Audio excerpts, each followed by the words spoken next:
in rooms dripping with crystal, jazz, and old money. People rarely insult you just for a chair. They do it to prove they control the spotlight. That night, Grayson Sutter wanted to flaunt his power by snatching my VIP seat for his girlfriend.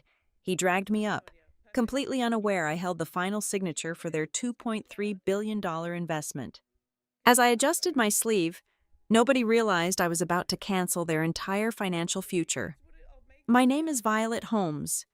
I am 39 years old, and on this particular evening, I was the only person in the room who truly understood the gravity of the air we were breathing.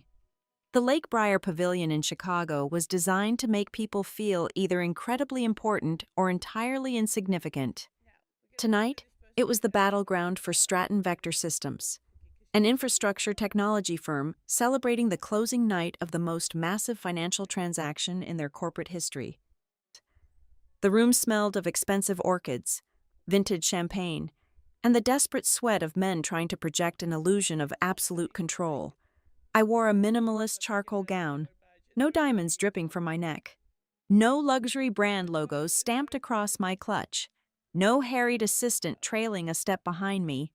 I walked with the steady, unhurried pace of someone who did not need to be noticed. When I reached table 1, the undisputed center of gravity for the gala, I found the heavy, gold-rimmed place card that read V. Holmes. It was positioned flawlessly, the absolute best sightline to the podium. I pulled out the chair and sat down. The shift in the atmosphere was immediate, though subtle to anyone not trained to look for it. The polite, low hum of conversation among the high-level executives and partners faltered for a fraction of a second. Across from me, a senior partner from a secondary law firm adjusted his silk tie and offered a tight, forced smile. To his left, a managing director from a boutique advisory firm let his eyes flick over my unadorned neckline before returning to his scotch. I could hear their unspoken judgments loud and clear. They assumed I was junior counsel, perhaps a senior compliance officer who had been granted a pity invite, or high-level event staff who had misread the seating chart. In their minds, women who looked like me, who dressed with such severe practicality and sat completely alone, did not belong at table 1. We were the background noise. We were the help. I did not offer introductions. I simply picked up my water glass and listened. The men to my right were locked in a fervent discussion about pre-money valuations and convertible debt triggers. The advisory director was loudly explaining the disbursement conditions of the upcoming capital injection, aggressively misinterpreting the liquidity covenants. He spoke with the blind confidence of a man who had only read the executive summary. I took a slow sip of ice water. I knew those covenants. I had drafted the penalty clauses. I understood the mechanics of the mezzanine tranches, the debt service coverage ratios, and the exact legal triggers that could freeze the funds faster than anyone else sitting beneath these crystal chandeliers. They were throwing around buzzwords. I held the actual keys to a kingdom worth billions of dollars. Then, the true royalty of the evening arrived. Grayson Sutter stepped into the light, radiating the unearned arrogance of a chief executive officer's son.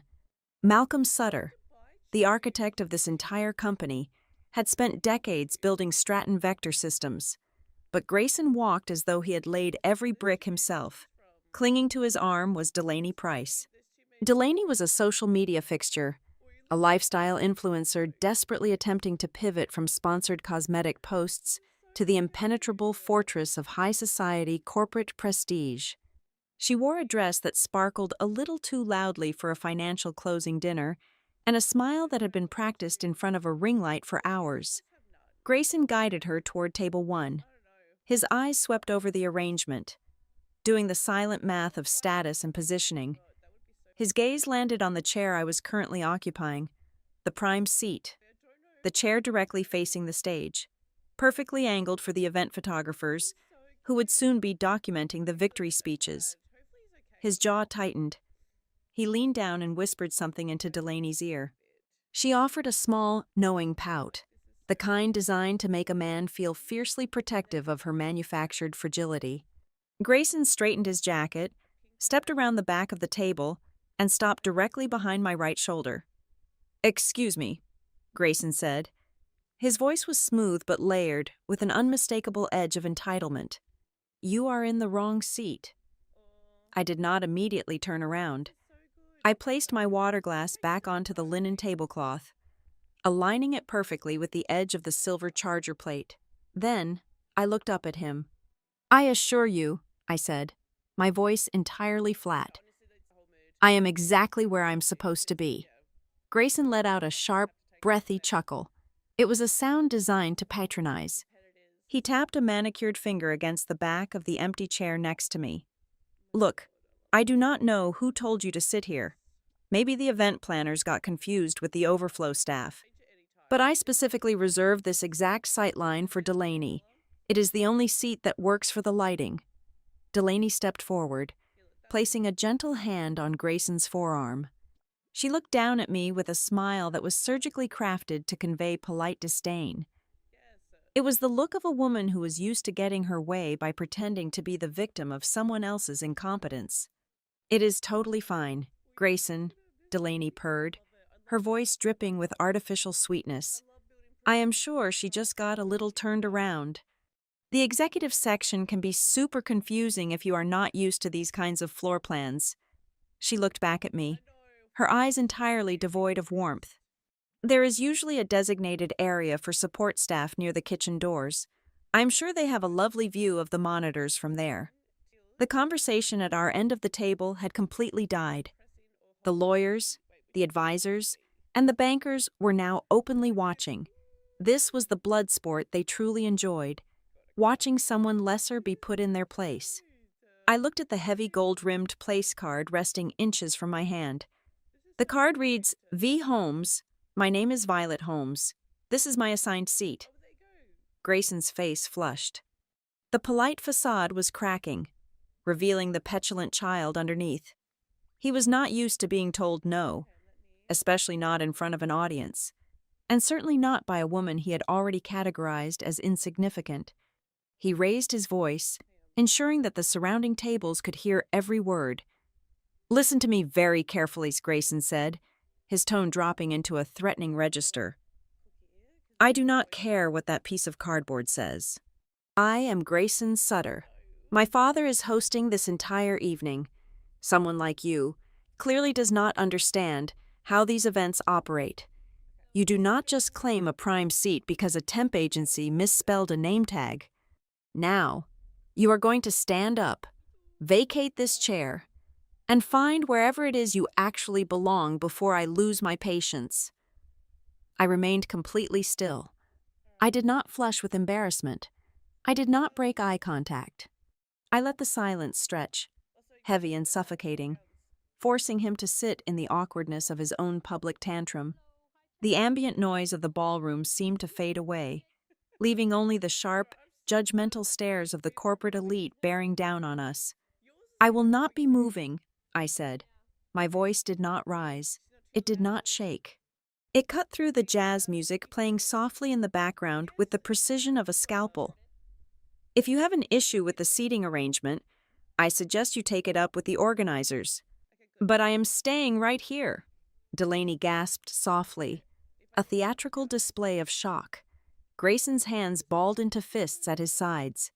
He looked around the table, seeking validation from the men watching us, but they simply stared back, eager to see how the prince would handle a peasant uprising. "Right," Grayson snapped. He pointed a finger directly at my face. "You brought this on yourself." I tried to be polite. He turned his back on me and flagged down a passing event manager. "You," Grayson barked, "get security over here, right now. We have an uninvited guest who is refusing to leave the VIP section." The event manager paled, nodding frantically before rushing off toward the heavy mahogany doors at the back of the ballroom. Grayson turned back to me, a smug, triumphant smile plastered across his face. He truly believed he had won. He truly believed he was asserting his dominance, protecting his girlfriend, and maintaining the natural order of his universe. He had just taken a minor seating dispute and escalated it into a public, humiliating spectacle. I sat perfectly still, my hands resting lightly in my lap. I watched the security guards begin to push their way through the sea of tuxedos and evening gowns, heading directly for Table 1. Grayson Sutter thought he was evicting a nobody. He had no idea that he had just handed a lit match to the only person in the room holding the keys to the armory. The two security guards did not walk. They marched. They wore dark suits with discreet earpieces, their eyes scanning the room before locking onto our table. As they approached, the subtle hierarchy of the room dictated their response before a single word was exchanged. In their eyes, Grayson was the untouchable prince, the flesh and blood of the man whose name was on their paychecks. I was merely a solitary woman causing a disturbance. The calculus was brutal, efficient, and entirely flawed. The taller guard stepped forward, positioning his body between me and the rest of the table. He did not look at my face. He looked at the space just above my shoulder. A classic de-escalation tactic used on unruly guests. "Ma'am," the guard said, his voice a low, manufactured rumble of authority. "I am going to have to ask you to vacate this area. We can discuss any ticketing issues in the lobby." Around us, the polite murmurs of the gala had evaporated. Hundreds of guests were now completely silent, their attention fixed on Table 1. In the peripheral vision of my right eye, I saw the undeniable glow of smartphone screens rising above the crowd. People were recording. The elite of Chicago's financial sector could not resist the primal allure of a public humiliation. Grayson stood with his arms crossed over his chest, a monument to unearned victory. Delaney pressed herself against his side, her phone clutched to her chest, looking at me with an expression of performative pity. The guard glanced at Grayson, seeking permission to escalate. Grayson gave a single, sharp nod. It happened quickly, yet every second felt stretched to its absolute limit. The guard stepped closer, invading my personal space. He reached out and wrapped his thick fingers around my upper arm. The grip was not bruising, but it was firm enough to be an undeniable physical command. He was attempting to lift me out of the chair by force. A collective intake of breath swept through the surrounding tables. The lawyers and bankers who had been ignoring me minutes ago were now staring in rapt, horrified fascination. A physical altercation at the Anchor Investor Gala was unthinkable. It was a breach of the unspoken social contract. I did not scream. I did not pull away wildly. I simply stood up, allowing the momentum of his grip to pull me to my feet. The moment I was fully standing, I turned my head and fixed my eyes entirely on the guard. My expression did not shift, but the temperature in my gaze dropped to absolute zero. He released my arm instantly, stepping back as if he had touched a live wire. The silence in the ballroom was no longer just quiet. It was a heavy, suffocating weight pressing down on everyone present. The jazz band had abruptly stopped playing, leaving the room echoing with nothing but the faint clinking of silverware and the nervous clearing of throats.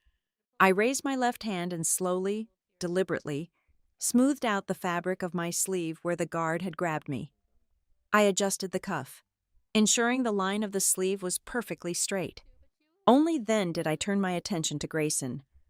He was grinning.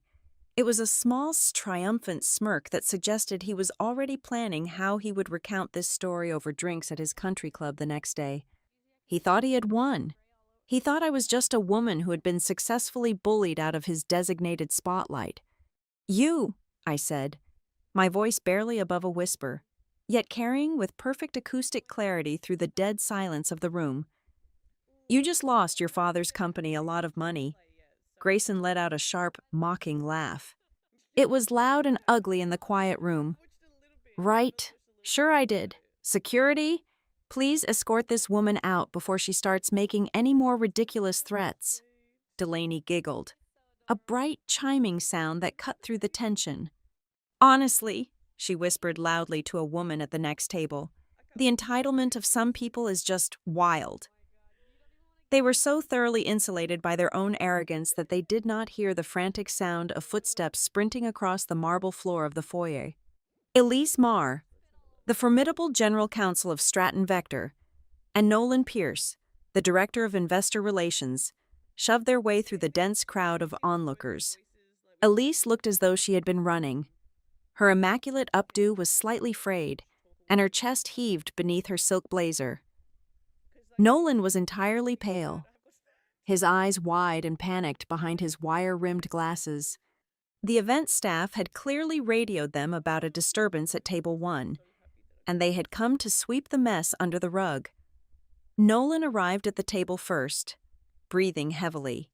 He looked at Grayson, then at the security guards, and finally, his gaze dropped to the empty chair and the heavy, gold-rimmed place card resting on the tablecloth. He read the letters. I watched the blood drain entirely from Nolan Pierce's face.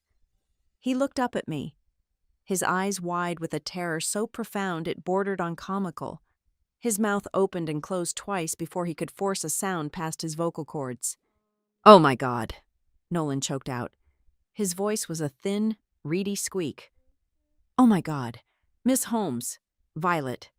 Elise Marr stepped up beside him, her sharp eyes scanning the scene. She saw the guards. She saw Grayson's smug expression. She saw me standing away from the table, straightening my sleeve. The realization hit her like a physical blow. She actually swayed on her feet, grabbing the back of a chair to steady herself. "Nolan," Grayson said, his tone dripping with condescension.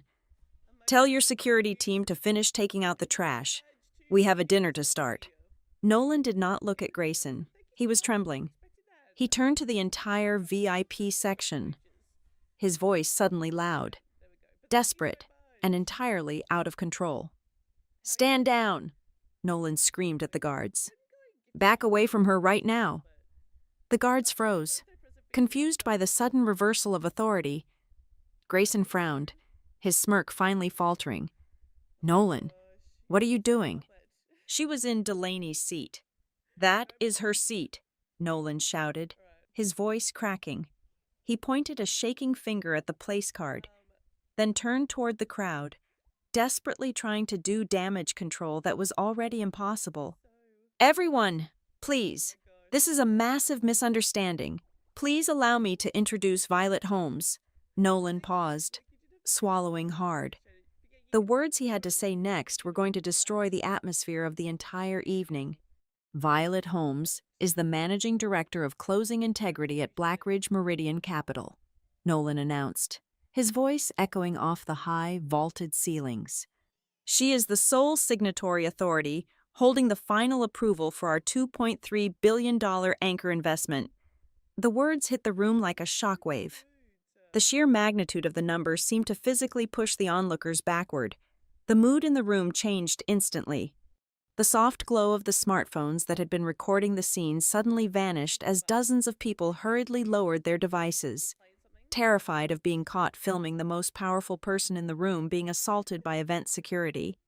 The bankers and lawyers who had been sneering at me minutes ago were now staring at Grayson with expressions of pure, unadulterated horror. They were looking at him not as a prince, but as a walking liability. They were looking at him the way one looks at a car crash that is actively bursting into flames. The air was thick with the sudden, metallic scent of absolute panic. Grayson's face went entirely slack. The color drained from his cheeks, leaving him a sickly shade of gray. His eyes darted from Nolan to Elise, and then, slowly, agonizingly, to me. He opened his mouth, but no sound came out.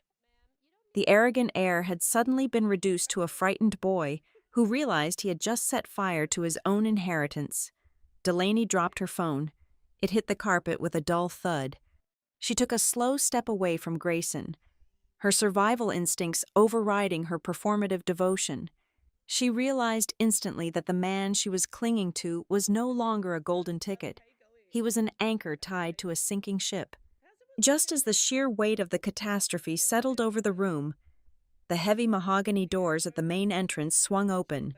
Malcolm Sutter, the chief executive officer of Stratton Vector Systems, strode into the ballroom. He wore a custom tuxedo and a broad, charismatic smile, ready to charm his investors and toast to his legacy. He had clearly been informed of a minor social hiccup and had come to smooth things over with his trademark grace. He walked confidently toward Table 1, his hands raised in a calming gesture. "All right, All right, let us settle down. Malcolm boomed, his deep voice projecting easily. What seems to be the trouble here tonight? Malcolm stopped walking. His smile remained frozen on his face for a second too long as his eyes processed the tableau before him. He saw the security guards standing rigidly away from me. He saw his general counsel gripping a chair like a lifeline. He saw his investor relations director looking as though he were about to weep. He saw his son, pale and speechless, staring at me in terror. Finally, Malcolm's eyes met mine. I stood perfectly still, my expression utterly blank, holding the silence like a weapon. In the span of 3 seconds, the chief executive officer watched his entire life's work, a deal that had taken a year of relentless negotiation, balanced precariously on the edge of a cliff. He did not need anyone to explain the situation to him. He could read the room. He could read the power dynamic that had just aggressively flipped. Malcolm Sutter realized, with a quiet, devastating certainty, that his son had just handed me the match, the gasoline, and the undeniable right to burn his empire to the ground. Malcolm Sutter did not survive 3 decades in infrastructure technology by freezing under pressure. Within 30 seconds of grasping the catastrophe unfolding on the ballroom floor, he had mobilized a discreet extraction. He did not raise his voice or show a fraction of the panic radiating from his son. He simply extended a hand, his gesture demanding compliance, and guided our small group away from the staring crowd. We bypassed the main corridor and slipped into a soundproof private reception suite tucked behind the main stage. The heavy oak door clicked shut, instantly severing the jazz music, the clinking glass, and the frantic whispers of 500 elite guests. Inside, the air conditioning was sharp enough to bite. The room was staged with dark leather armchairs, thick velvet drapes, and crystal decanters resting on polished mahogany. It was a space specifically designed for backroom handshakes and quiet capitulations. Elise Marr and Nolan Pierce followed us in, their faces tight with anxiety. A moment later, the door cracked open again to admit Owen Pike.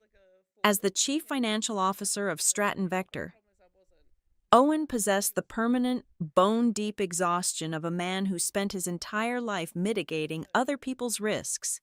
He looked at Malcolm, then at me, immediately sensing the radioactive drop in the room's temperature. "Miss Holmes," Malcolm began. His voice was a rich, measured baritone dripping with manufactured, authoritative warmth. "I cannot express how profoundly sorry I am for this ridiculous disruption. My son acted with inexcusable immaturity. I assure you, it was a seating mix-up that escalated out of pure foolishness. Please, sit down. Let me get you a glass of water, or perhaps some champagne, and we can reset this entire evening." I did not sit down. I did not accept the drink he gestured toward. I bypassed the emotional pleasantries entirely. Instead, I looked directly at Elise Marr. "Is the ballroom feed currently live?" I asked. The question hung in the air, cold and entirely devoid of the emotional response Malcolm had been bracing for. I was not looking for a groveling apology or a stroke to my ego. I was establishing the exact perimeter of the legal and financial damage. Malcolm blinked, his host persona faltering as he realized I was not playing his game. He glanced at his general counsel. Elise stepped forward, her legal instincts overriding her shock. "The internal cameras are rolling for archival purposes," she said cautiously, choosing her words with extreme care. "That is not what I asked," I replied, my voice perfectly level. "Is the feed currently broadcasting to the syndicate, the mezzanine lenders in New York, the sovereign wealth representatives logging in from Singapore, who are waiting for the closing announcements?" "Owen." Pike's shoulders dropped a fraction of an inch. He closed his eyes, already doing the math. "Yes," Elise admitted, the remaining color draining from her cheeks. "A live feed is going out to the remote partners and our advisory groups." I unclasped the minimalist leather portfolio I had carried with me all evening. I did not need to search for the page. I knew the document by heart.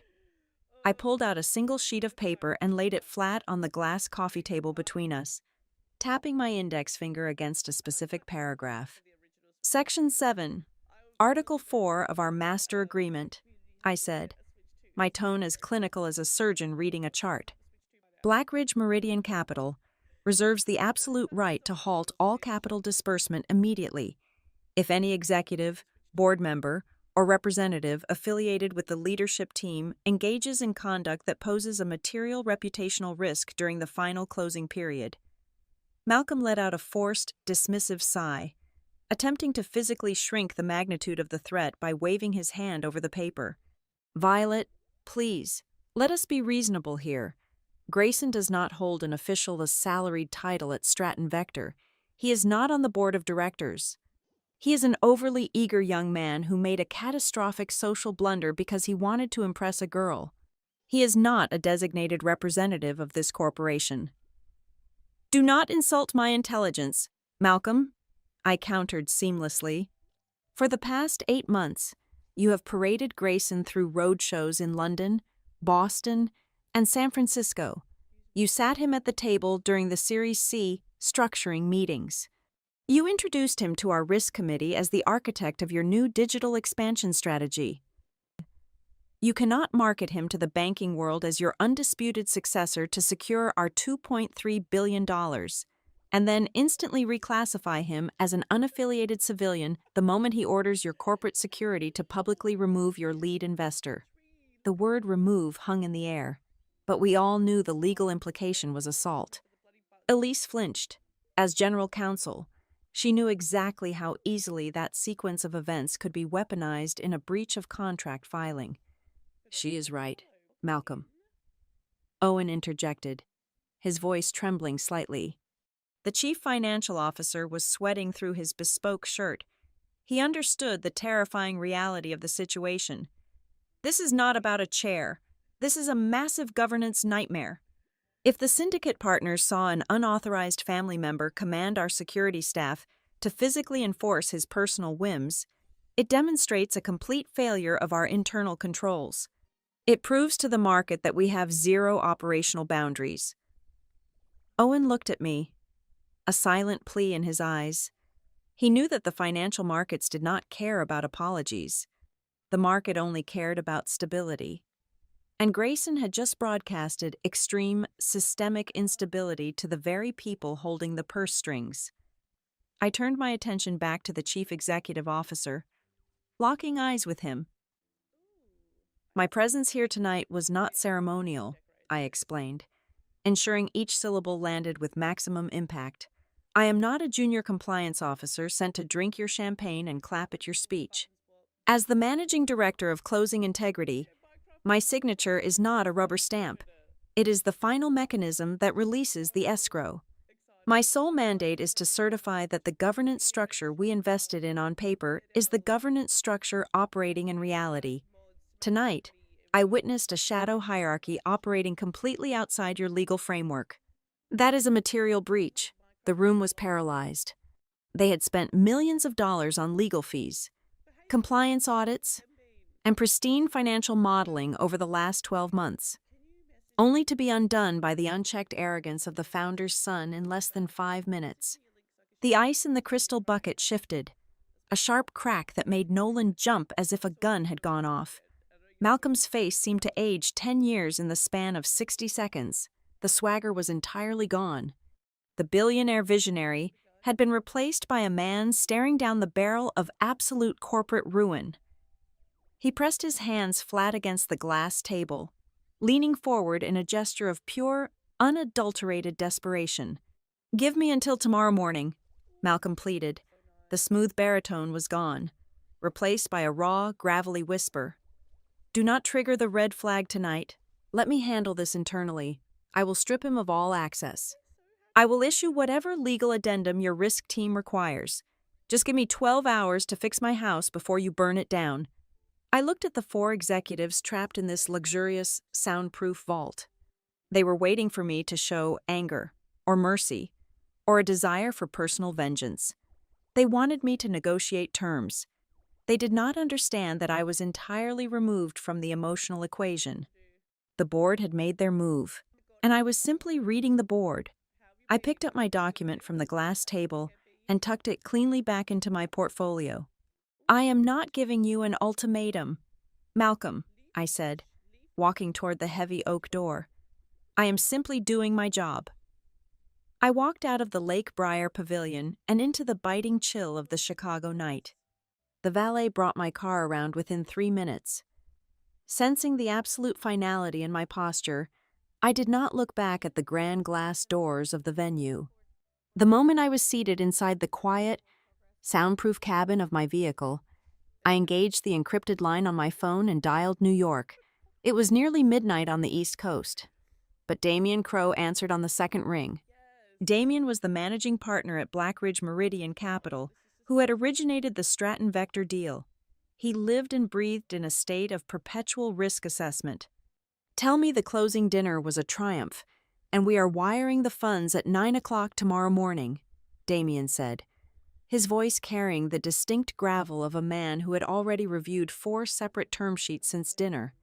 We are halting the disbursement, I replied, my voice entirely flat. Malcolm Sutter's son just used corporate security to physically attempt my removal from the lead investor table in front of the entire syndication network. I laid out the sequence of events with surgical precision. I did not mention how the security guard's grip felt or how Grayson had sneered at me. I stripped the narrative of all emotional resonance, delivering only the actionable data. The timeline, the witnesses, the exact words spoken, and the undeniable presence of the live camera feed broadcasting to our partners. Damian did not express outrage on my behalf. In the stratosphere of high finance, personal insults were irrelevant. The only currency that mattered was leverage. Did they touch you on camera? Damian asked. It was the only question that mattered. Yes. Physical contact was initiated by their staff under the direct instruction of an unappointed family member, I confirmed. And it was witnessed by at least 200 people, including representatives from our co-investment funds. I could hear the rhythmic tapping of Damian's pen against his mahogany desk. He was already running the calculus. Does it cleanly trigger the reputational risk clause? It is a textbook execution of Section 7, Article 4, I stated, but Damian, an unhinged heir throwing a tantrum is a symptom, not the disease. If the son has the functional authority to commandeer the general counsel and the investor relations director in public, the governance structure we underwrote is a fiction. We need to open the vault tonight. Do it, Damian ordered without hesitation. Get the risk team online. Pull the lawyers out of bed. I want every single piece of paper turned inside out by dawn. Within 45 minutes, my hotel suite had transformed into a digital war room. My laptop screen was fractured into a dozen secure video grids connecting Black Ridge's top analysts, forensic accountants, and legal counsel. The initial outrage of the seating incident was instantly discarded, replaced by the cold, methodical hum of corporate archaeology. We were hunting for the cracks in the foundation. At 2 o'clock in the morning, a junior risk analyst named Julian broke the silence on the conference bridge. He had been digging through the supplementary marketing disclosures, an often overlooked appendix in the data room. I think I found the leak, Julian said, his voice tight with adrenaline. I am pushing a document to your screens now. It is from the strategic communications budget submitted by Stratton Vector 3 months ago. They requested a late-stage allocation of $1.5 million for an undisclosed lifestyle partner activation. I opened the file. On the surface, it looked like standard corporate bloat, a modern infrastructure company attempting to humanize its brand through social channels. But as I read the target metrics, the air in my hotel room seemed to turn to ice. The proposal did not name the partner. However, the required demographic reach heavily favored women between the ages of 18 and 34. The specified platform engagement rates matched a very specific tier of online celebrity. Even more damning, the brand aesthetic guidelines detailed in the document heavily emphasized luxury travel, wellness routines, and high-end fashion integration. Cross-reference the follower count requirements and the engagement ratios listed in that proposal with Delaney Price's public metrics, I instructed. My eyes locked on the screen. 5 minutes later, Julian came back. It is a 100% match. The engagement numbers, the exact demographic split, even the geographic concentration. They built a $1.5 million corporate marketing budget custom tailored to fit Grayson Sutter's girlfriend. The entire narrative of the evening suddenly shifted. Delaney Price was not just an entitled girlfriend who wanted a better angle for a photograph. She was a hidden liability. The Sutter family was actively attempting to siphon venture capital funds into a vanity project to elevate her social status, bypassing the board of directors by burying the expenditure under a vague strategic communications header. Grayson had not been defending his girlfriend's honor at the gala. He had been aggressively guarding his incoming corporate asset. This was no longer a story about a lack of manners. This was a story about misappropriation of funds and a catastrophic failure of fiduciary duty. "Expand the search parameters immediately," I ordered, the adrenaline sharpening my focus into a weapon. If they hit $1.5 million in the marketing budget, they are hiding more. Pull the flight logs for the corporate Gulfstream over the past 12 months. I want a cross-analysis of every passenger manifest against Grayson Sutter and Delaney Price's social media location tags. Pull the entertainment expenses, the vendor contracts for the marketing department, and the corporate credit card statements for the entire executive suite. The team descended on the data like wolves. At 3:15 in the morning, the legal team flagged a series of heavily redacted emails between the chief executive officer's office and the external public relations firm. At 4:30, we found a shell vendor contract that seemed suspiciously aligned with Delaney's personal management agency. Every stone we overturned revealed a deeper layer of rot. The arrogant display at Table 1 had merely been the loose thread. Now, we were unraveling the entire sweater. The sun began to rise over Lake Michigan, painting the sky in bruised shades of purple and gray. My coffee was cold, and my eyes burned from staring at the monitors. But the puzzle was finally complete. We had the evidence. We had the motive. We had the undeniable proof that Stratton Vector Systems was not a meritocracy. It was a piggy bank for the founder's lineage. Damien joined the video bridge at 6 o'clock sharp. He did not ask for a summary. He just looked at my face. "We are not canceling the deal yet," I told him, closing the final spreadsheet. "If we kill it now, Malcolm will spin the narrative. He will tell the board and the press that Blackridge pulled out because of an interpersonal conflict. He will paint us as emotional and unprofessional. We cannot give him the cover of a simple misunderstanding." "What is the play?" Damien asked. "We shift the entire transaction into red review status immediately," I declared. "We freeze the escrow accounts. We notify the lead syndicates that a material governance discrepancy has triggered an emergency audit. When Malcolm Sutter walks into his office this morning expecting to draft a polite apology email to me, he is going to find his $2.3 billion lifeline locked behind a steel door. And he is going to have to explain to his board of directors exactly why."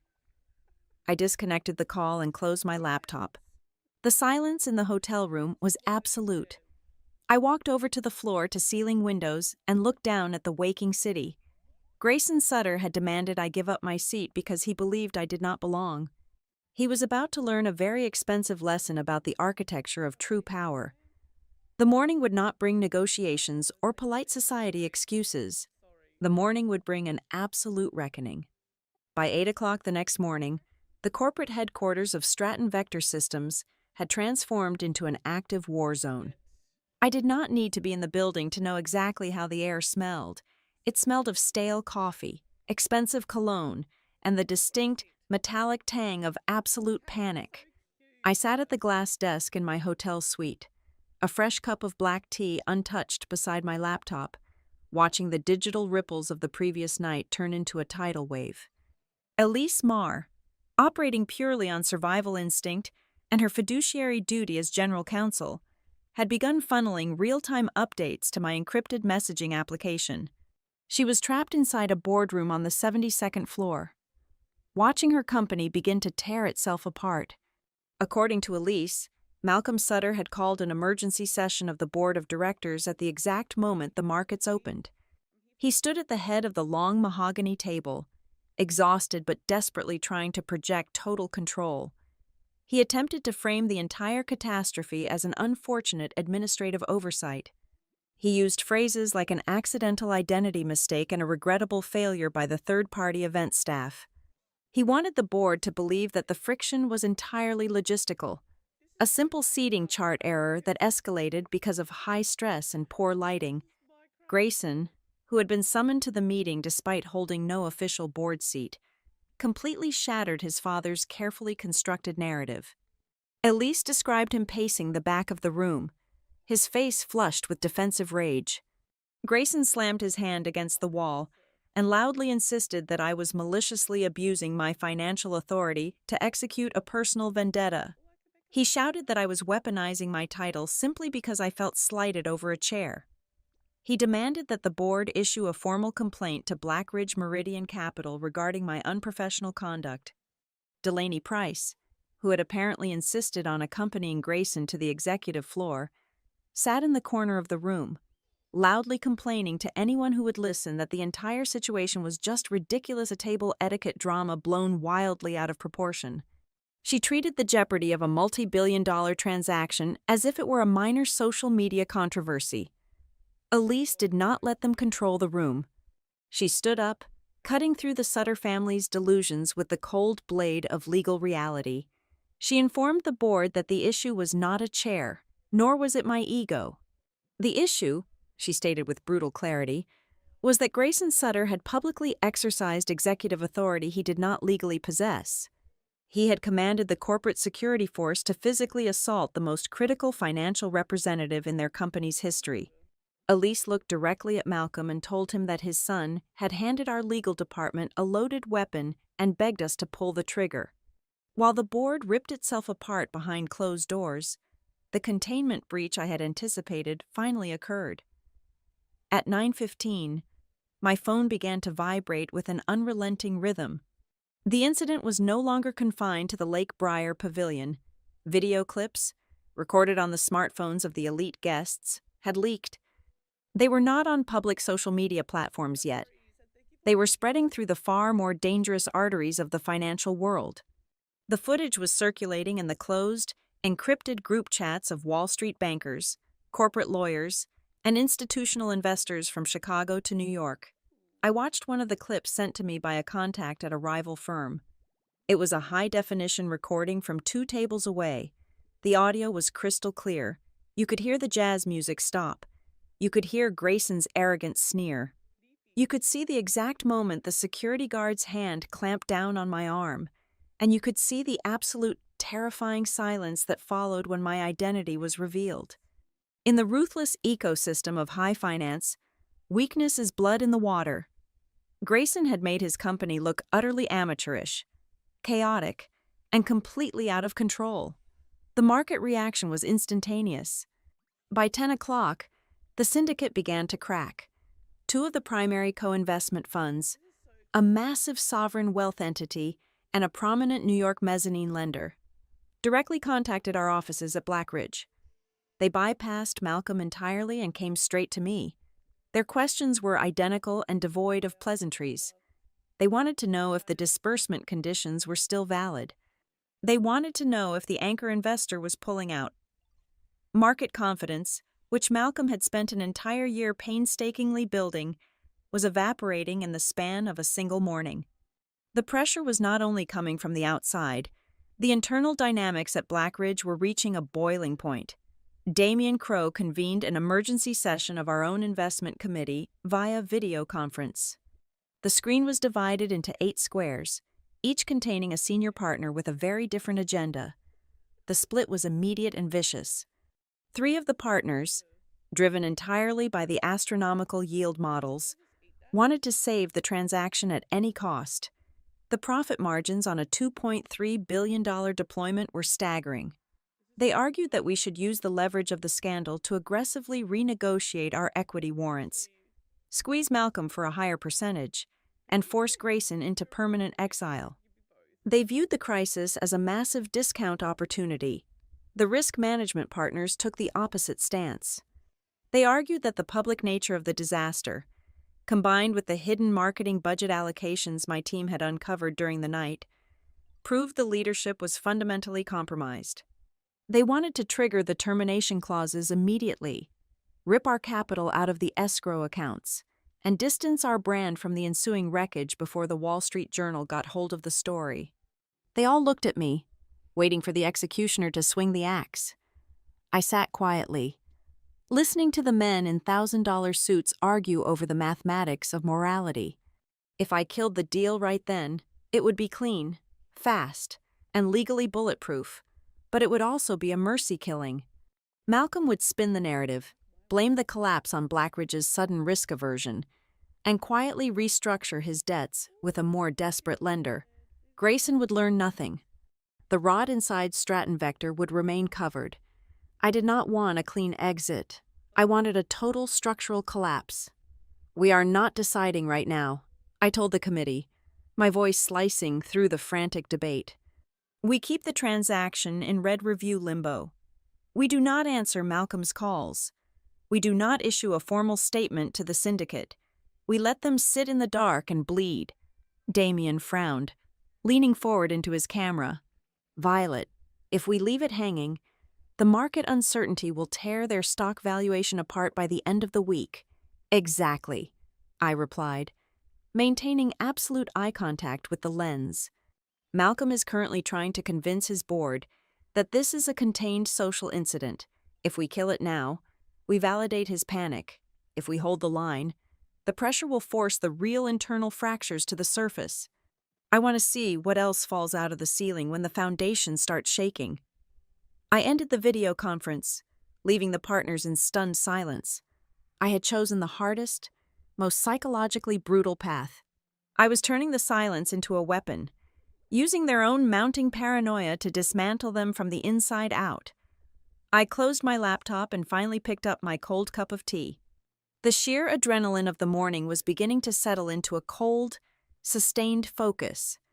I had backed the Sutter family into a corner, and now all I had to do was wait for them to turn on each other. A sharp, distinct chime broke the quiet of the hotel suite. It was a high-security alert. A message had bypassed the standard corporate filters and landed directly in my encrypted Blackridge inbox. I set the teacup down and opened the mail client. The sender address was a randomly generated string of alphanumeric characters, completely untraceable. There was no body text in the email. There was only a single, heavily encrypted PDF attached, and a subject line that made my pulse suddenly accelerate. The subject line read, "If you think last night was the problem, you are still looking at the surface." I double-clicked the encrypted attachment. The decryption software ran for a fraction of a second before a compressed folder unzipped onto my desktop. I felt the distinct, physical chill of stepping into a room where a crime had just been committed. Opening these files felt exactly like pulling open a desk drawer in the dark and running my fingers across a row of perfectly sharpened knives. The first file was a high-resolution screenshot of a private Slack channel used exclusively by the executive leadership team. The second was a draft of a PowerPoint presentation. The third was a raw Excel ledger that had absolutely never been uploaded to the Blackridge data room during our 8 months of intensive due diligence. I opened the PowerPoint first. It was titled Post-Closing Organizational Structure. The metadata indicated it had been modified exactly 4 days ago. I scrolled to slide number 6. Staring back at me was a professionally retouched headshot of Grayson Sutter. Below his photograph was a newly minted title, Strategic Growth Advisor. The bullet points detailing his anticipated responsibilities were breathtaking in their audacity. According to this internal document, upon the successful transfer of our $2.3 billion investment, Grayson was slated to join the executive committee on all international roadshows. He was granted unilateral authority to represent the brand in secondary market negotiations. Malcolm Sutter had essentially built a shadow throne for his son, funded entirely by our capital, and he had deliberately hidden it from the Blackridge Risk Assessment Board. I closed the slide and opened the next file. It was an exported email chain. This was the smoking gun that completely reframed the disaster at the Lake Briar Pavilion. Up until this exact moment, The prevailing narrative was that Grayson had acted impulsively, throwing his weight around in a spontaneous fit of arrogance to impress Delaney Price. The email proved otherwise. The message originated from the Chief of Staff operating out of the Chief Executive Officer's suite. It was sent to the lead event coordinator 3 days prior to the gala. I read the single line of text, highlighted in yellow. "Make sure Delaney is seated front row at table 1 no matter what." The breath caught in my throat. This was not a boy grabbing a chair on a whim. This was a direct corporate mandate. The entire administrative apparatus of a multi-billion-dollar infrastructure technology firm had been mobilized, from the very top, to ensure a lifestyle influencer was prioritized over the primary financial architect of their survival. They had actively plotted to displace me. Grayson had simply been the executioner of a predefined strategy. My fingers moved to the final file, the hidden Excel ledger. This document expanded on the anomaly my risk team had flagged during the night. The $1.5 million budget allocation for a lifestyle partner was not just a theoretical marketing proposal. The ledger tracked the preliminary disbursement of funds. They had already begun routing retainer fees to a shell management agency under the guise of market expansion, lifestyle activation. It was a textbook-related party transaction, completely undisclosed and deliberately disguised as operational overhead. They were funneling corporate capital into Delaney's brand to artificially inflate her standing, and by extension, elevate Grayson's profile. I did not route this discovery through my legal team. I did not schedule a formal video conference. I picked up my phone, dialed the direct, unlisted cell phone number of Chief Financial Officer Owen Pike, and hit the merge button to pull Malcolm Sutter's private line into the call. Owen answered on the second ring, his breathing shallow and rapid. Malcolm connected a moment later, his voice tight with defensive exhaustion. "Violet," Malcolm began, trying to summon the ghost of his usual authority, "I am currently managing a highly volatile board situation. If this can wait until the afternoon, I am looking at a slide deck modified 4 days ago that appoints your son as a strategic growth advisor with external syndication authority," I interrupted, my voice perfectly level and devoid of any human warmth. "I am also looking at an email from your Chief of Staff ordering the event team to place Delaney Price at table 1. And finally, Owen, I am looking at a shadow ledger detailing an undisclosed related party transaction disguised as a market expansion activation." The silence on the line was absolute. It was the heavy, suffocating silence of men who have just stepped off a ledge and are waiting to hit the ground. Owen Pike broke first. The Chief Financial Officer sounded as though he were physically choking. "Miss Holmes, I can explain the ledger," Owen stammered, the words tumbling over each other in a desperate panic. "Those were aggregate projections. I only review high-level category expenditures. I did not personally approve the line item vendors for the marketing department. I assumed the compliance team had vetted the external agencies." "Do not insult me, Owen," I replied, my tone dropping to a lethal whisper. "The metadata on the file shows your unique security credentials modified the spreadsheet 2 weeks ago. You knew exactly where the money was going. You signed off on a structure designed to defraud your own investors." "That is a severe accusation, Violet," Malcolm snapped, his panic finally converting into raw anger. "You are looking at unapproved drafts." The slide deck regarding Grayson was a theoretical human resources exercise. It was never presented to the compensation committee. And the email from my office was simply an overzealous assistant misinterpreting a request for standard hospitality. "You are stringing together disjointed fragments to build a conspiracy." "I am looking at the architecture of a dynasty built on hidden liabilities," I countered, cutting through his excuses with surgical precision. "Grayson's behavior last night was not an anomaly. It was the natural byproduct of your operating system. You run this company like a private fiefdom. Malcolm, you used corporate funds to finance your son's social life, and you lied to my face about his role in the hierarchy." I could hear the faint sound of Malcolm gripping his phone, the plastic creaking under the pressure of his fingers. He knew he was trapped. The corporate noir he had been playing in the shadows had suddenly been dragged under harsh fluorescent lights. "What do you want?" Malcolm asked. The fight had drained out of his voice, leaving only the hollow echo of a cornered man. "I want a special session with your entire board of directors," I stated. "I also require the presence of your outside legal counsel and the lead partners from the syndication group. I want everyone in the same room by tomorrow morning.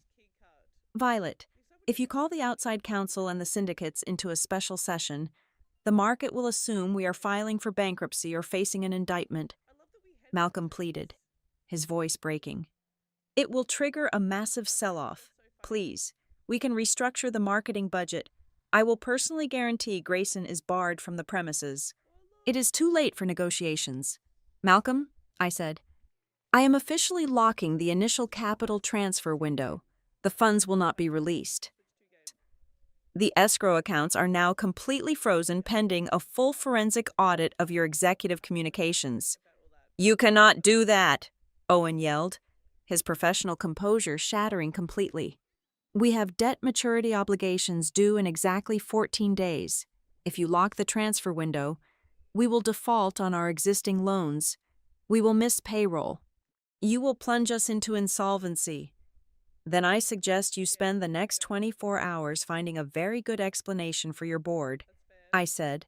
I disconnected the call without another word. The digital clock on my laptop shifted to the next minute.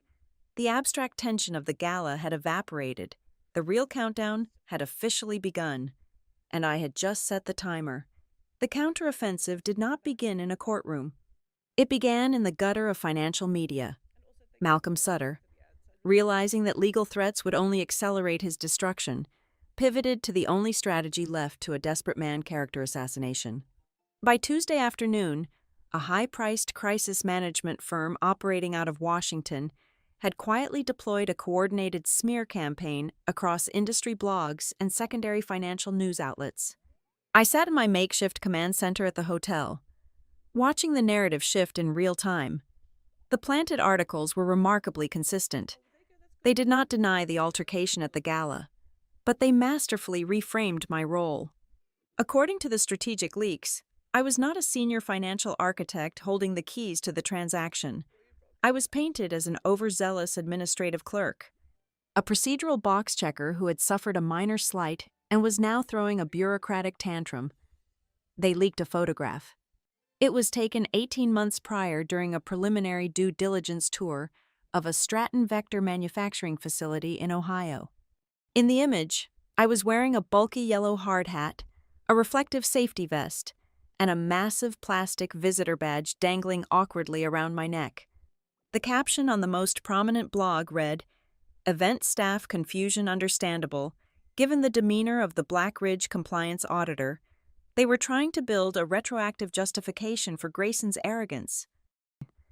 They wanted the market to believe that anyone would have mistaken me for a shift supervisor who had wandered into the wrong dining room. Damien called me just after lunch, his voice vibrating with anger.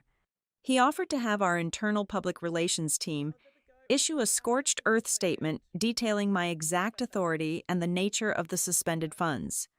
"We do not respond to gossip," I told him, keeping my eyes fixed on the forensic spreadsheet scrolling across my monitor. "If we issue a statement, we acknowledge their premise, we legitimize the distraction. The only answers we provide will be written into binding legal resolutions. Let them play in the mud. I am staying in the archives." My refusal to engage publicly seemed to embolden them. The whispers grew louder. The PR firm started planting seeds that Black Ridge was simply suffering from buyer's remorse and using a fabricated social scandal as an excuse to back out of a binding term sheet. It was a dangerous, multi-directional pressure campaign designed to make me break protocol and react emotionally. I did not blink. I simply dug deeper into their operational history. Then, the true fracture within the company finally manifested. At exactly 4 o'clock in the afternoon, my encrypted secure messaging line flashed with an incoming call from an unlisted number. I answered it, expecting another desperate plea from their chief financial officer. Instead, I heard the sharp, aristocratic voice of Eleanor Voss. Eleanor was the vice chair of the Stratton Vector Board of Directors. She was a titan of heavy industry, a woman who had spent 4 decades navigating boardrooms dominated by men. She did not suffer fools, and she certainly did not participate in corporate cover-ups. "Miss Holmes," Eleanor said. Her tone was completely devoid of the frantic panic that had characterized Malcolm's voice. She sounded like a surgeon preparing to amputate a gangrenous limb. "I am calling you outside of the official corporate communication channels. I assume this line is completely secure." "It is," I confirmed, leaning back in my chair. "What can I do for you?" "Eleanor, you can stop looking at Malcolm as a victim of his son's foolishness," she replied coldly.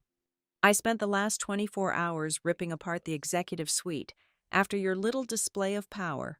Malcolm swore to the board that the slide deck you found regarding Grayson's new advisory position was a rogue draft.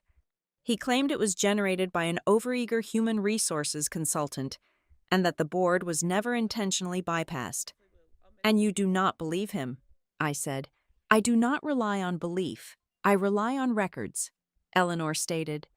"I am transmitting a file to your secure server right now.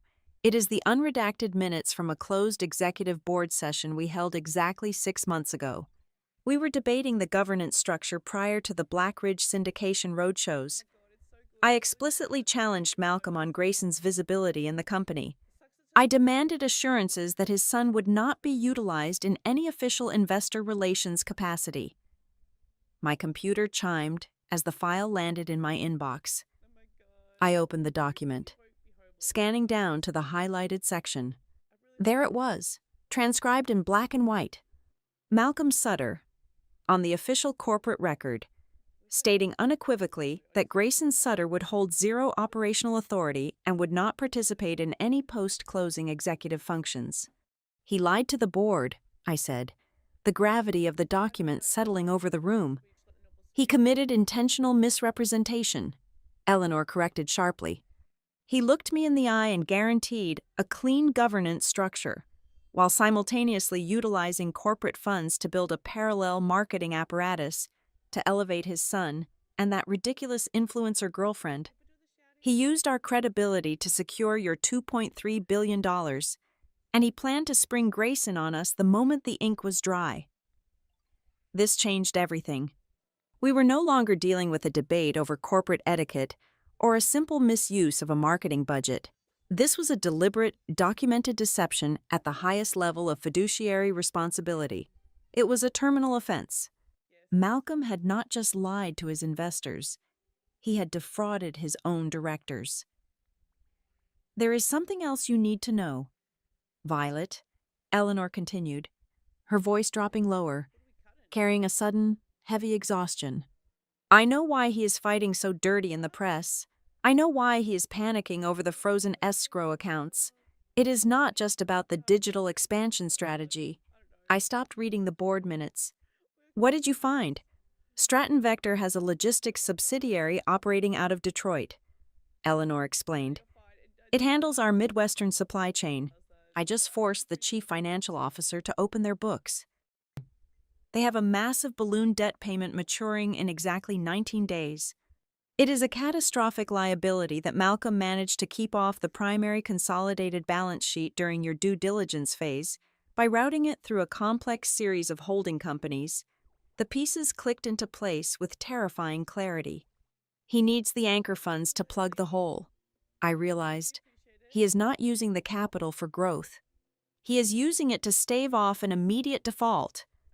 If we miss that payment in 19 days, the cross-default provisions will trigger across our entire corporate debt structure," Eleanor said. "The company will be functionally insolvent within a month. Malcolm knows this. That is why he is trying to paint you as an emotional liability in the press. He is trying to force Black Ridge to release the funds just to quiet the noise before the Detroit subsidiary goes under." The line went silent as the true scope of the disaster fully materialized. This was the ultimate moral trap. If I maintained the freeze on the capital and formally triggered the breach of contract clause, Malcolm Sutter would be destroyed, Grayson would be humiliated, the arrogant empire would crumble. But the collateral damage would be astronomical.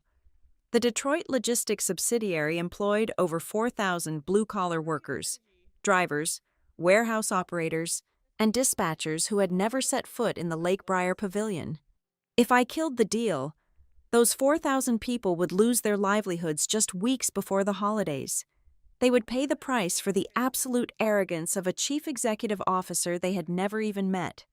But if I signed the release authorization, if I allowed the $2.3 billion to flow into their accounts, I would be legally endorsing a fraudulent regime. I would be authorizing the deployment of institutional capital into a company run by a liar who used corporate funds to finance his family's vanity. I would be saving the workers, but I would be destroying the absolute integrity of my own firm and my entire professional life. You have the board minutes. Violet, Eleanor said softly, breaking the long silence. You have the proof of misrepresentation. The board is fractured. Half of them want to fire Malcolm tonight. The other half are terrified of the impending default. I'm stepping back. The board cannot save this company. Only you can decide what happens next. She terminated the connection. I sat in the silent hotel room, the screen illuminating my face in the fading evening light. The PR mercenaries were still out there, trying to convince the world that I was a petty, vindictive clerk upset over a dinner seat. They had no idea that I was currently holding the financial lives of thousands of innocent people in one hand, and the heavy, unforgiving sword of absolute corporate justice in the other. The choice was no longer about teaching a spoiled heir a lesson. The game had evolved into a nightmare of pure ethical survival. Every single option required someone to bleed. I closed my eyes, taking a long, slow breath, knowing that by tomorrow morning, I would have to choose who was going to take the blade. The phone call came late on Friday evening. The caller identification displayed Malcolm Sutter's private cellular number. For the past 48 hours, he had deployed a small army of crisis managers to destroy my professional credibility in the financial press. He had weaponized an old photograph and fed a narrative to the market that portrayed me as an unstable, vindictive bureaucrat. Now, with his Detroit logistics subsidiary exactly 19 days away from a catastrophic debt default, the smear campaign had apparently reached the limits of its utility. He was out of ammunition, and he was out of time. I let the phone ring 4 times before I finally answered. "Violet," Malcolm said. The booming, charismatic baritone that usually commanded boardrooms was completely gone. His voice sounded like crushed gravel. It was the sound of a man who had not slept, who had spent 2 days staring into the abyss of his own making. "I am listening, Malcolm," I replied, my tone neutral and guarded. "I am calling to surrender," he stated softly. The last 2 days have been a profound failure of leadership on my part. I let my instinct to protect my family override my fiduciary duty to this company. I allowed fear to dictate my strategy, and I deeply regret the narrative my public relations team pushed into the market. I am calling to offer a comprehensive governance reform package. I remained silent, allowing the weight of his admission to hang in the air between us. In the brutal world of corporate restructuring, a verbal surrender was meaningless without blood on the table. Malcolm knew this. He immediately began to lay out the terms of his capitulation. "First," Malcolm continued, his breath slightly uneven, "Grayson will be formally and permanently removed from all corporate activities, both internal and external. He will not hold an advisory title. He will not attend roadshows. He will be barred from the executive floors. Second, the $1.5 million marketing activation contract associated with Delaney Price is terminated effective immediately. The ledger will be audited, and the initial retainer fees will be clawed back into the general operating fund." He paused, waiting for a reaction. I gave him nothing. "And finally," Malcolm said, his voice dropping to a heavy whisper, "I will issue a full, unreserved public apology to you, personally, and to Blackridge Meridian Capital. I will state on the record that my son acted with inexcusable arrogance and that your response was entirely justified and professional. I will take the humiliation, I just need you to unlock the escrow accounts. We need the $2.3 billion to clear the debt maturity in Detroit. Please, Violet, let us fix this. I ended the call and sat in the quiet dimness of my hotel room. The city lights of Chicago reflected off the glass desk, casting long shadows across my scattered forensic spreadsheets. For the first time since the incident at the Lake Briar Pavilion, I felt the heavy, impenetrable armor of my professional detachment begin to waver. I did not need a personal victory. I had no desire to see Grayson Sutter publicly flogged in the town square. Nor did I need a billionaire to grovel for my forgiveness. My only mandate was to secure a structurally sound investment vehicle for my firm. If Malcolm was truly willing to publicly amputate his own legacy and burn his son's corporate future to save the company, the entire mathematical equation shifted. I engaged my encrypted line and dialed Damian Crowe in New York. I relayed the terms of Malcolm's reform package. Damian, a man who viewed every crisis as a lever for better pricing, saw the immediate pragmatic value. "We do not kill the deal," Damian decided, his voice vibrating with the thrill of a massive strategic advantage. "We accept the public apology. We delay the initial disbursement by 30 days to enforce the compliance changes. We force Malcolm to accept an independent risk oversight committee reporting directly to Blackridge, and then we release the funds. We save the yield. We secure the asset, and we keep the company from going under. It is a clean win. Violet, it was a clean win." The moral tension that had been crushing my chest began to ease. The 4,000 blue-collar workers in the Detroit Logistics Division, the drivers and warehouse operators who did not care about a chair in a VIP section, were going to keep their jobs just weeks before the holidays. The door to salvation had cracked open. The nightmare was seemingly over. Then, my secure inbox chimed. The incoming message was routed through an anonymous proxy server, but the encryption signature belonged to Elise Marr.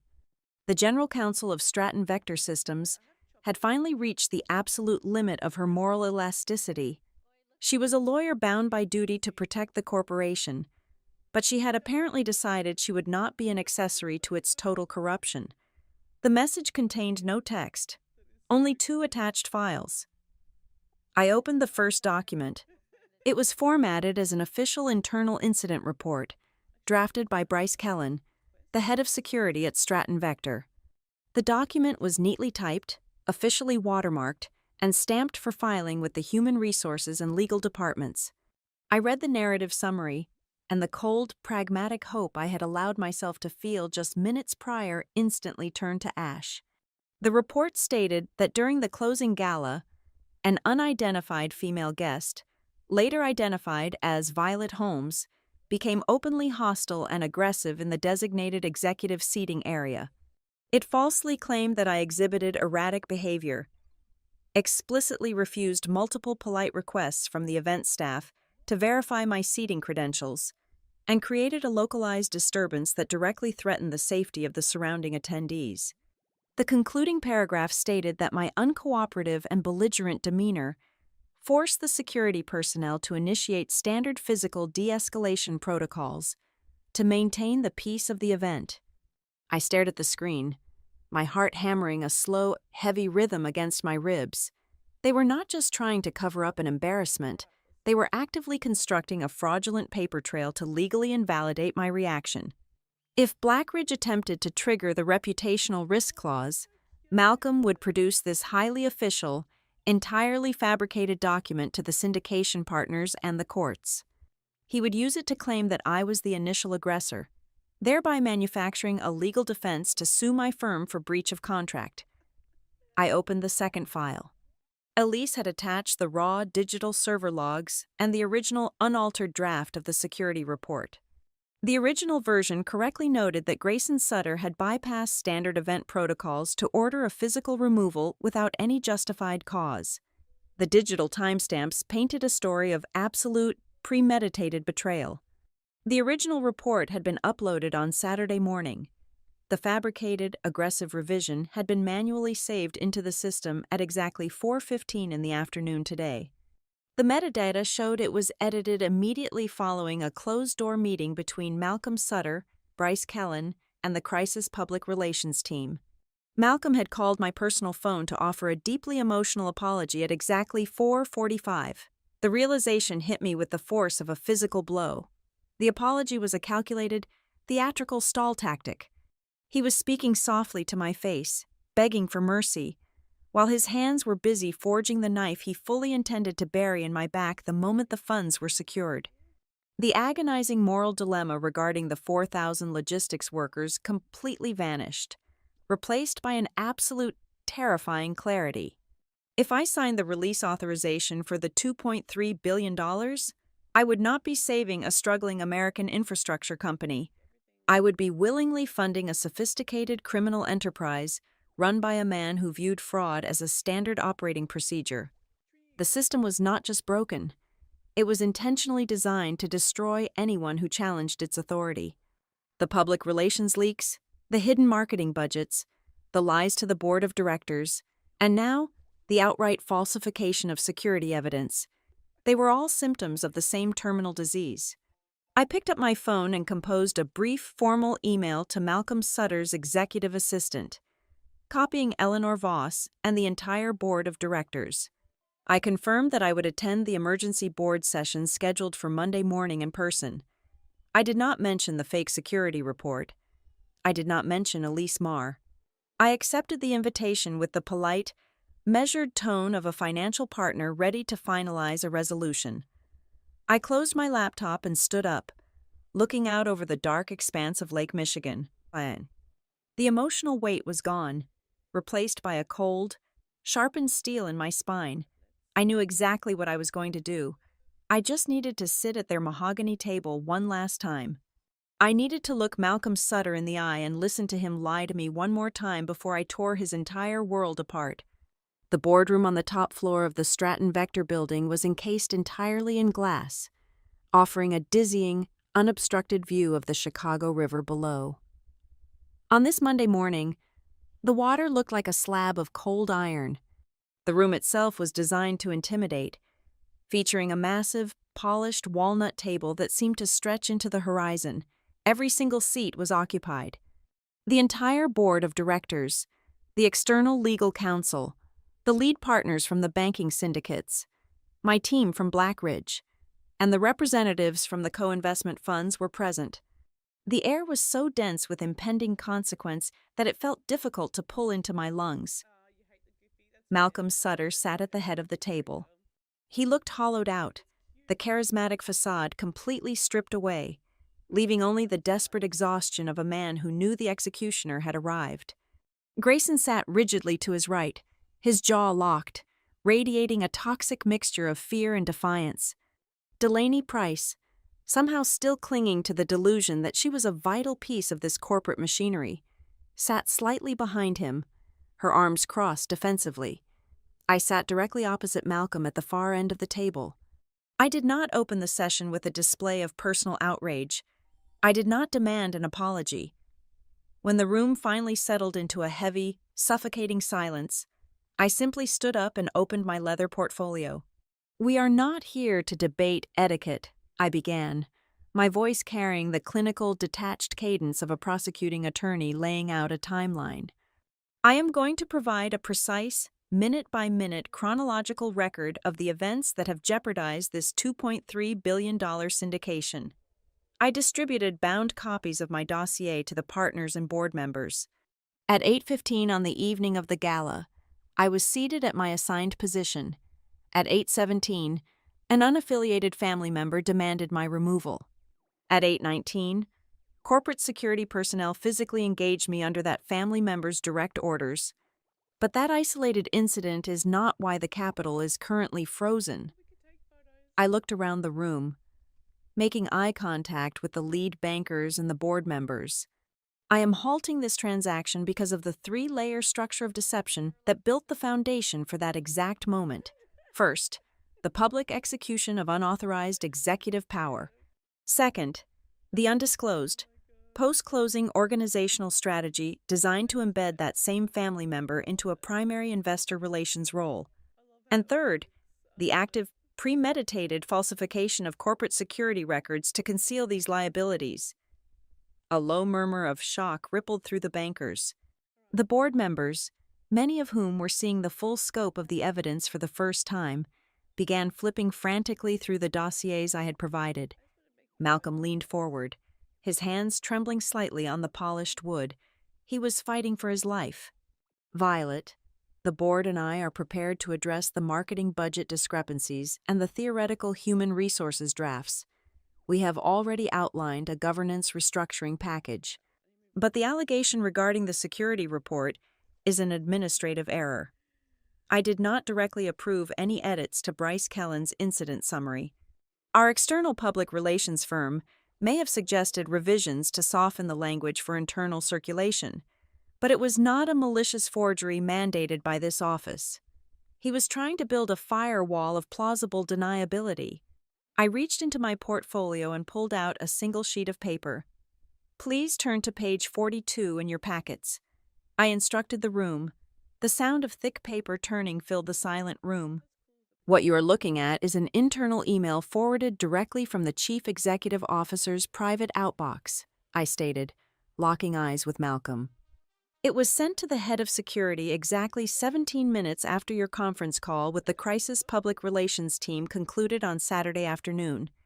The body of your email explicitly instructs him to, and I quote, rewrite the narrative to establish the Blackridge representative as the hostile party, or we lose our legal leverage against the withdrawal.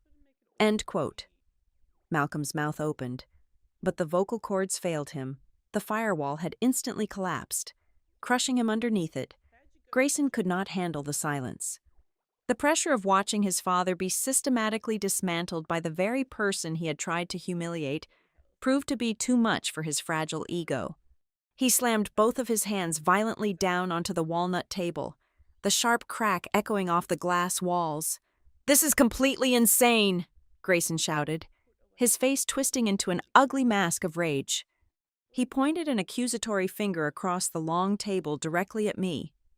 "You are tearing apart a multi-billion-dollar company just because of your own massive ego. You got your feelings hurt over a chair. Just because one woman likes to be respected too much.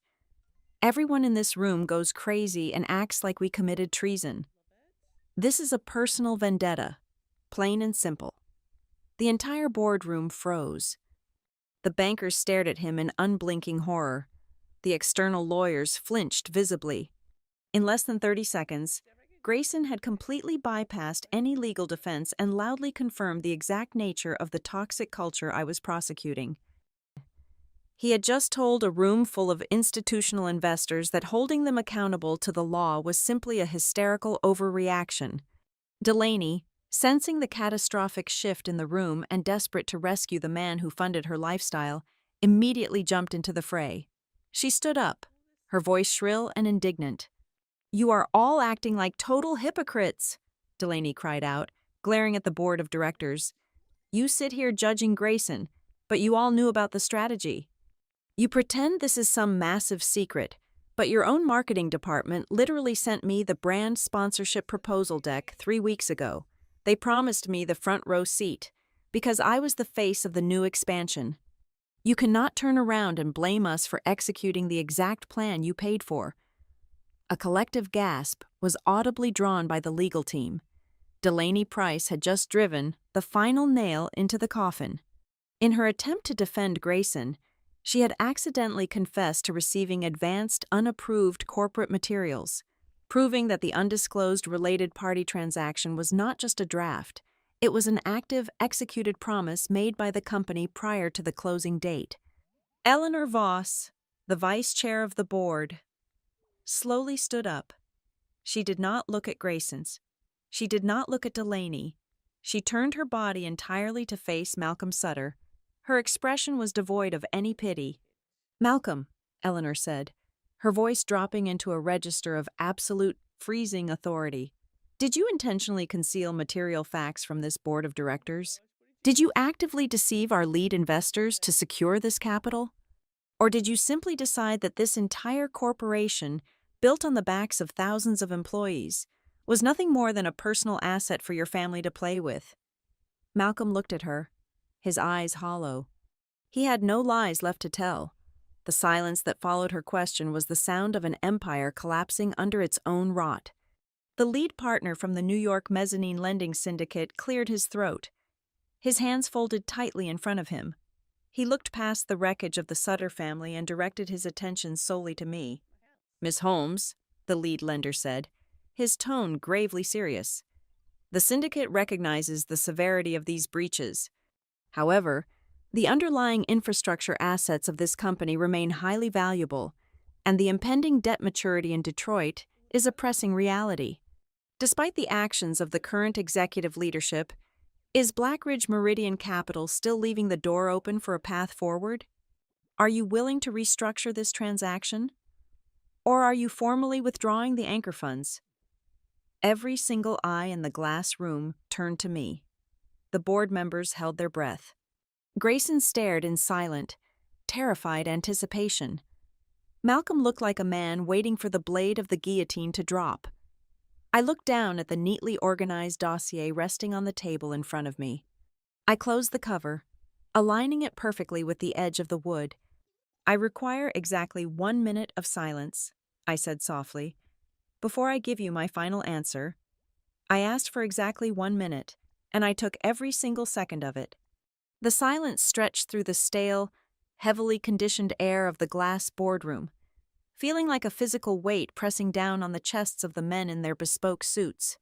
To them, those 60 seconds were an eternity of agonizing suspense.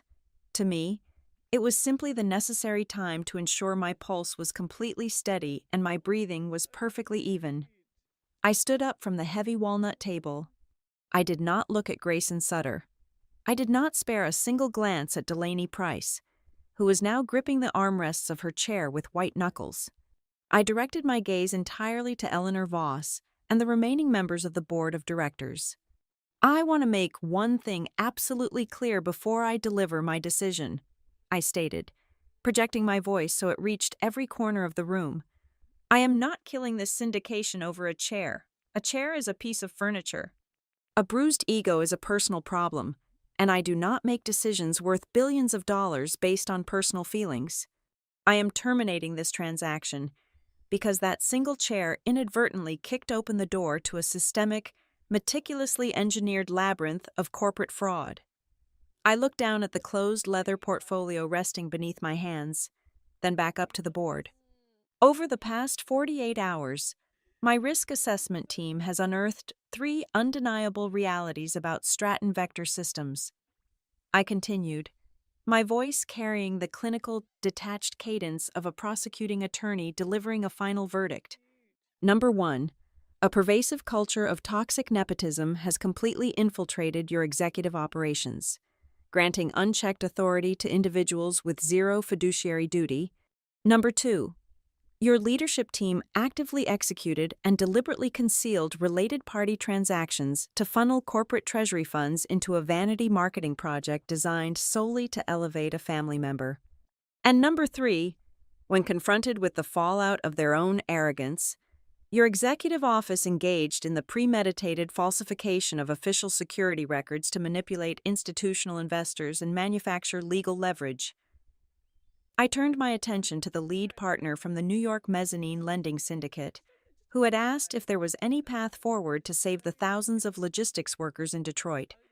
"You asked me if Blackridge Meridian Capital is willing to restructure this deal," I said, my expression devoid of any false sympathy. "The answer is no. You cannot restructure a foundation built entirely on lies. If we inject capital into this ecosystem today, we become legally complicit in the fraud of yesterday. We would not be saving an infrastructure company. We would simply be financing a criminal cover-up."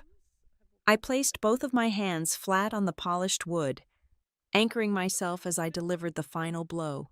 "Therefore, in my capacity as the managing director of Closing Integrity, I am officially executing our right to withdraw the entire $2.3 billion anchor commitment. This decision is effective immediately. The escrow accounts will be permanently locked and subsequently dissolved by the end of the business day." I shifted my gaze to encompass the bankers and co-investment representatives lining the sides of the room. "Furthermore, Based on the material misrepresentations presented and proven in this room today, it is my formal recommendation to the CO investment funds and the lending syndicates that you immediately suspend all associated capital disbursements and initiate your own independent fraud investigations. The reaction was not a chaotic explosion of shouting or anger. It was a terrifying, synchronized implosion of corporate wealth. The lead partner from the New York bank did not argue. He did not ask for a recess. He simply closed his thick leather binder, stood up from his chair, and looked at Malcolm Sutter with an expression of absolute, unadulterated disgust. "On behalf of the mezzanine syndicate, our credit verification is officially frozen," the banker announced coldly. "We are pulling our term sheets effective immediately." A representative from the massive sovereign wealth fund seated at the far end of the table instantly mirrored the action. "Our participation was strictly contingent on the anchor capital.